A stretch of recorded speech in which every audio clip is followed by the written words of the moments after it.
The Iliad, one of the oldest pieces of literature, begins with a plague. The fleet in view, he twanged his deadly bow, and hissing fly the feathered fates below. On mules and dogs the infection first began, and last the vengeful arrows fixed in man.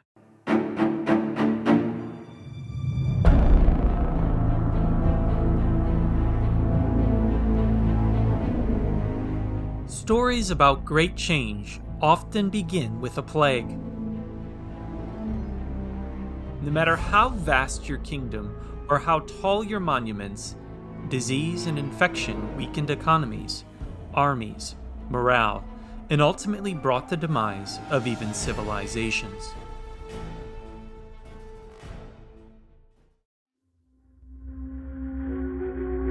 Let my people go.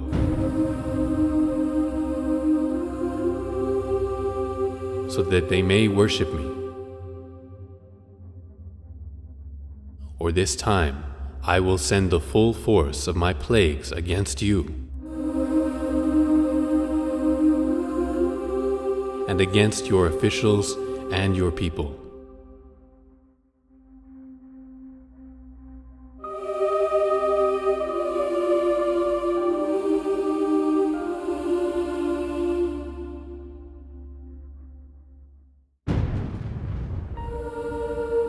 So you may know that there is no one like me in all the earth.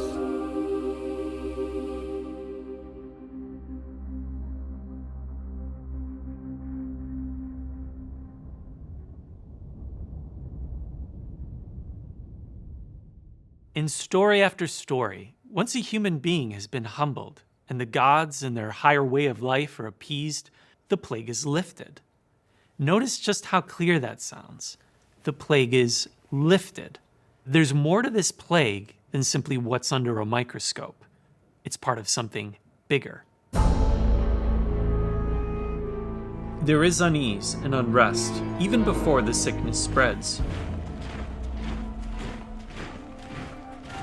Ancient Rome suffered several deadly plagues. The first of these arrived at a time associated with tyranny and moral corruption: Nero's reign.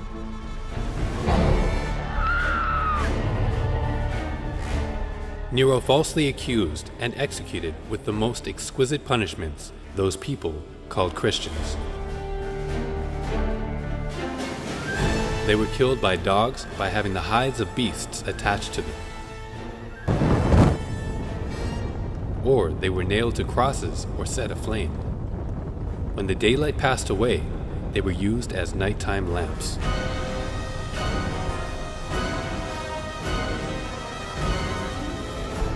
Tyranny, madness, depravity. This is how history remembers him.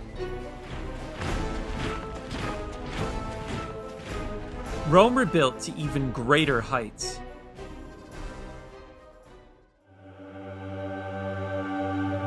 But even the Pax Romana could not withstand the plague. Unprecedented peace and prosperity came to an end when disease killed up to 2,000 a day and wiped out a third of the population in many areas.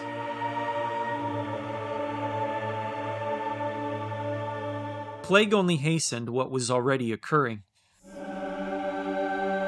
Life was cheap in this declining empire, and cruelty abounded, and the ideals, values, and institutions that brought the empire to its peak were all but forgotten. On my arrival in Aquileia, the plague attacked more destructively than ever before. So the emperors fled immediately to Rome with a small force of men. For the rest of us, survival became very difficult for a long time. Most, indeed, died, the effects of the plague being exacerbated by the fact that all this was occurring in the middle of winter. And less than a century later, the plague of Cyprian ravaged what was left of it. Up to 5,000 died per day.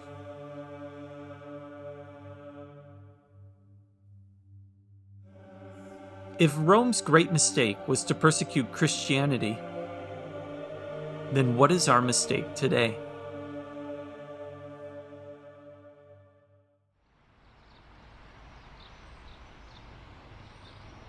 An empire died, but some things are not so easily extinguished.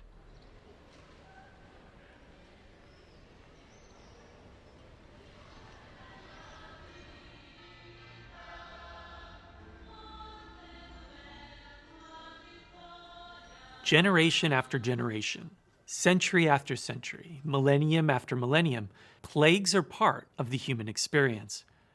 Civilizations come and go, but plagues always return. In China's highly developed civilization, people always knew that plagues were the will of heaven.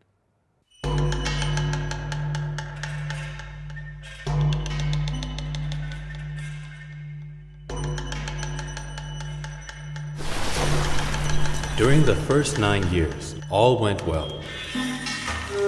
Grain harvests were large. The people were happy with their work.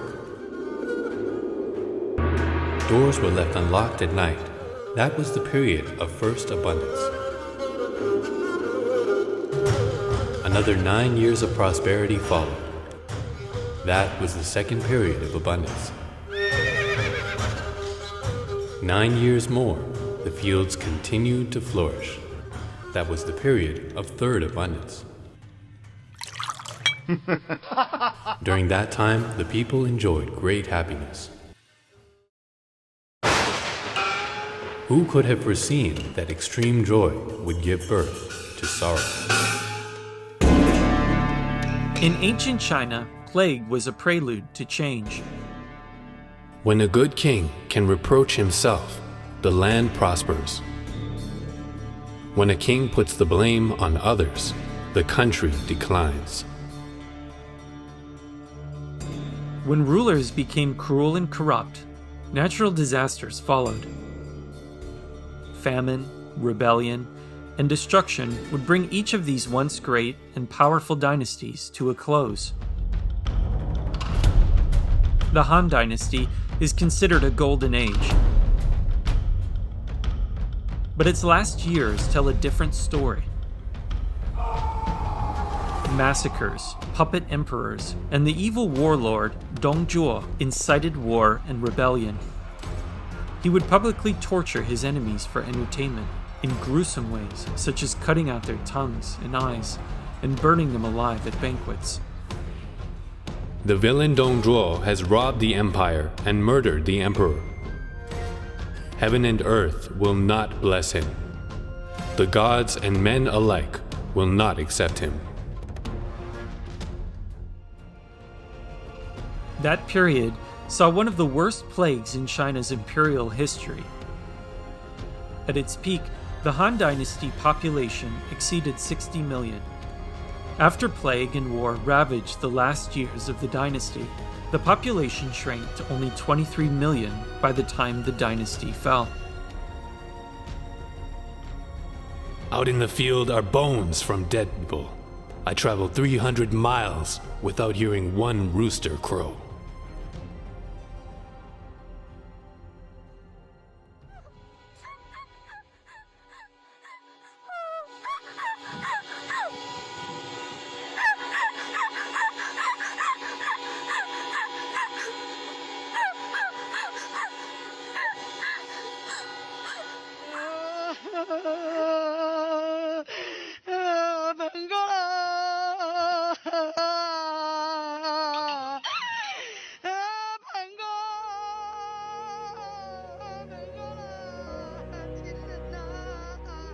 The question in everyone's mind is, how could this happen? Why now? And why us?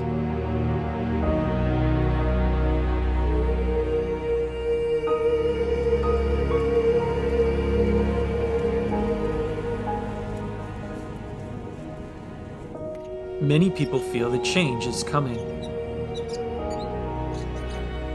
Many people feel that we are at a turning point. Powerful empires in history had been brought to their knees by plague and infection. It's not far off to expect that history is repeating itself.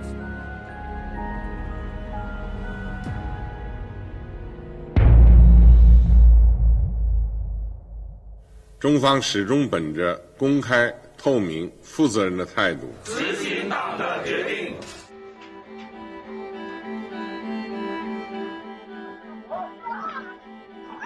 Here, truth can be harder to find than treatment.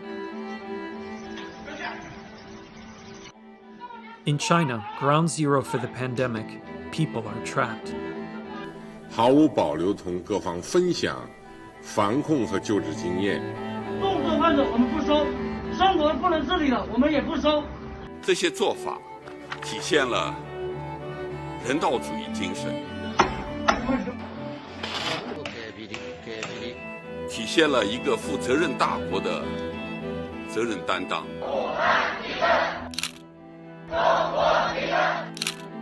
随时准备为党和人民牺牲一切。因公性质，其中大米案占92.5%。The party has celebrated the dead as martyrs of the Chinese Communist Party. 体现了中华民族同舟共济、守望相助的优秀传统。In reality, they are the victims of a cruel regime.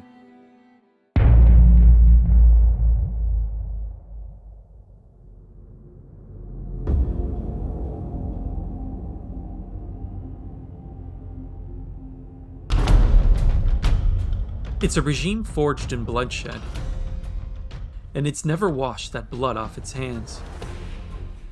Its only goal is to sustain its power. All the time I don't feeling I'm safe here. China is still refusing to share the information we need to keep people safe. That people have no dignity, they have no value, and that they can do anything they want to them. And I sometimes worry that human life in China today has no value whatsoever.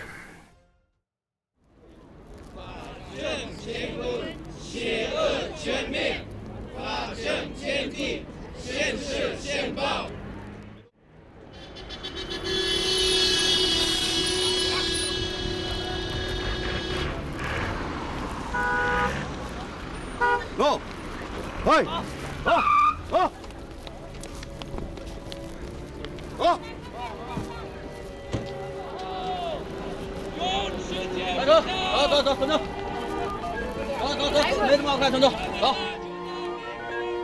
Spiritual believers of all faiths are persecuted.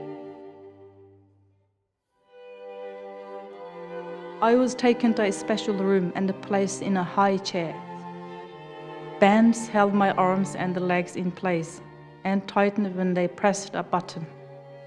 The guards put a helmet on my shaved head. Each time I was electrocuted, my whole body would shake violently. Why? Simply because the Chinese Communist Party cannot allow people to believe God is higher than the party. Long live Xi Jinping. Anyone who could not memorize a book of slogans and rules within 14 days would be denied food or beaten.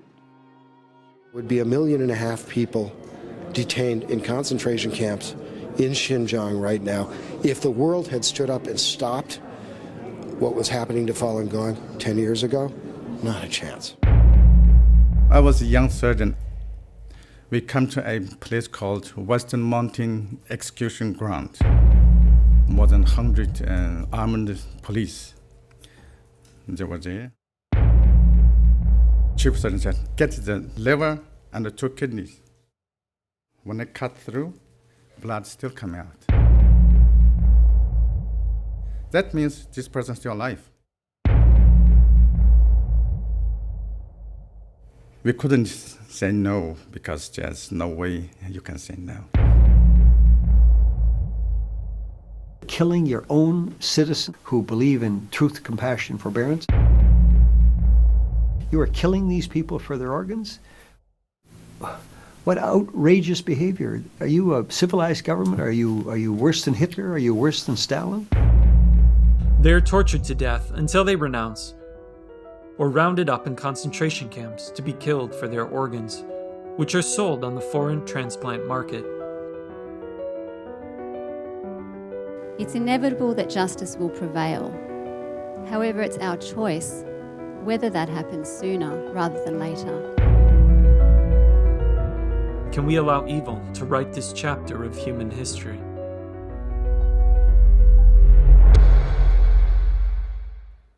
Tang Dynasty Emperor Taizong said, "The rise and fall of empires may be understood by observing history. There is a lot of wisdom that has been passed down through the ages. Humanity has prevailed because we value integrity and compassion, human dignity and justice. But these values cannot survive under a tyrannical regime."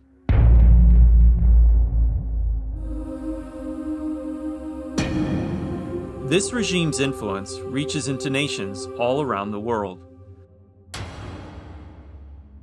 And it has spread something more sinister than even the virus.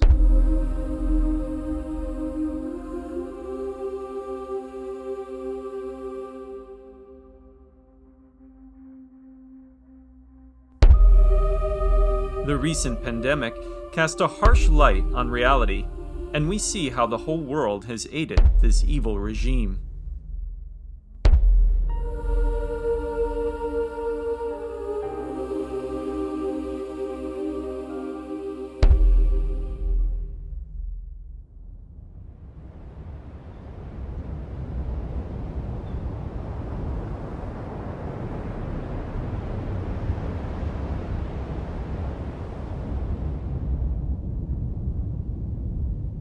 When things are chaotic to the extreme, order must be restored.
These dark times are not without hope.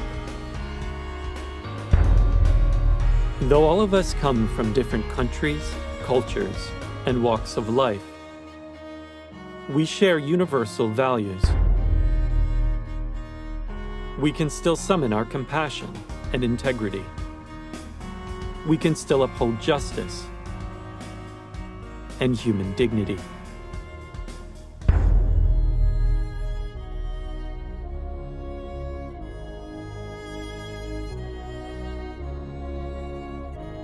we have a say in how the rest of this story plays out, and whether we leave our next generations with a brighter future.